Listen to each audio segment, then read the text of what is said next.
subscribe, like and share. Subscribe so that you get our video anytime it is out. Thank you for watching. The case of Natasha, Senator Natasha, is confusing everybody because the Nigeria Senate refused, to accept her petition which she petitioned against Akpabio, the Nigeria Senate President. They refused to look into that petition, although they went to courts. And when they went to Federal High Court Abuja, Nigeria, the courts did not really look into her petition about sexual harassment, which she wrote against Akpabio, the President of Nigeria Senate. But she was in trial as the federal government sued her to court. And the court finished, when the court finished their judgment, the court said that Senator Natasha should pay court, the Federal High Court in Abuja, 5 million naira. Although the court ordered that the Nigerian Senate should recall Natasha back to the Senate so that she will start her work. Aisha Yusuf is here speaking, and she's not happy about how the Federal High Court ordered for the recall of Natasha to the Senate, because she said that the High Court should have at least signed or ordered the Senate but to recall Natasha immediately and let her start her work. But the way the court spoke about it, and they also committing the responsibility of recalling Natasha back to House of Senate, recalling it and handing the responsibility, the duty over to the House of Senate, is what is not clear. That is why Aisha Yusuf is speaking, I think, angrily. I want you to watch this video and see for yourself. Okay, the first one was that she apologized to the court and two national delegates on contact of court on her Facebook. And the second one was that she should be recalled, that the suspension was excessive, that she should be recalled, even though she was supposed to speak. She was not supposed to speak from this that was allocated to her, and that it's not like a next. Okay, I think I'm going to start this by saying that this injustice shall not be sustained, in the words of Senator Natasha Akpabio. First of all, this morning coming to the court, the case was different from what we've seen before. People were stopped at the gate. It took a lot for them to even allow some of us to come inside. And of course, I wasn't inside the court. But from what you've heard the judgment.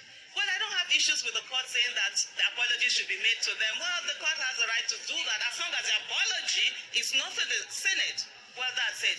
But on the other issue, where the judgment is that the Senate should recall her, how does that work? The Senate has done something that is illegal. The Senate has done something that is against the law and the Constitution of the Federal Republic of Nigeria. What the judge needed to do is to say that they have done the wrong thing and tell her to resume office so that she will go there and resume, not put her again at the mercy of the people who have been unjust against her. We take these things lightly in this country. We think it doesn't matter. I think the judiciary should sit down and look at itself and ask itself, why has it become the willing tool, the willing oppressive tool of corrupt politicians who think that they are more than other Nigerians and they can do whatever it is that they need to do. This is not justice.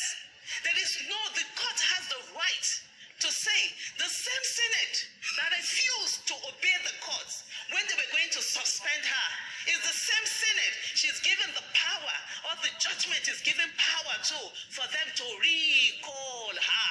How? When we have a justice, a court that has the capacity to be able to say that the injustice that has been done, that should not be sustained, that she should go back and There is no way the Senate have the right to take away from the people of Kogi Central Senatorial Zone District the power that they gave someone to go and represent them. Let me end by also saying, and also quoting Senator Natasha Duaga, that this injustice will not be sustained. And that in this country, we must get our country back where everybody will have a right. And the courts will be the last resort of the common man and not the plaything of corrupt politicians. Thank you. High Court has been clear in the fact that they gave our bill on fair play computers. They also believe that the court should also, the Federal High Court should also, be firm on the fact that its time is being wasted.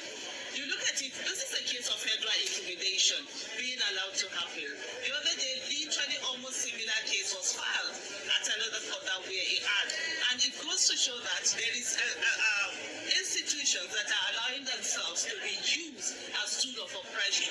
The one thing that we should worry all of us is the fact that the case that had to do with fighting for justice, for someone's justice, where injustice has happened, was postponed. But the ones where oppression is supposed to go on were allowed to happen. But as we see, it's what it's supposed to be. Let there be, giving her bail of self-recognition, where I expect the court to really strike it out, and not only that, to call on the federal government that we have so many things that are happening in the country, and it does not have the time, the resources to be wasted on the fact that there are two senators who have problems with each other. They're big enough to take care of themselves. There are a lot of people on Nigerian masses who do not have anyone speaking for them. There are a lot of cases out there that people have been willing to appear before the court. They haven't appeared before. But we have certain people who are using their offices and certain institutions being willing to of oppression for these things to happen. It's just waste of the nation's time at a time when we should be focused on saving lives. People are dying all over the country, but we are here wasting the resources that we do not have to waste the court's time that they have a lot of cases that they're supposed to do. At the end of the day, I think the judiciary should wake up and no longer